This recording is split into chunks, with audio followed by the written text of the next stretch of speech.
Sosialisasi bahaya virus corona dilakukan di wilayah hukum Polres Pelabuhan di Kecamatan Ujung Tanah, Kota Makassar.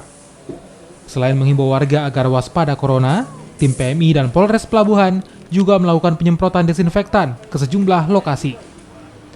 Dengan himbauan ini, warga diharapkan semakin paham dan bisa mencegah penyebaran virus corona di Kota Makassar. Kalau khusus untuk penyemprotan ini kita di 15 kecamatan. Jadi kita alhamdulillah ada 300-an personil yang turun dengan 67 alat. Kita bagi tim memang. Satunya menyemprot, satunya dia sosialisasi dalam bentuk komunikasi, informasi, edukasi. Kita bagi flyer sama penempelan stiker. Kemudian yang satu lagi itu tugasnya untuk mensupport.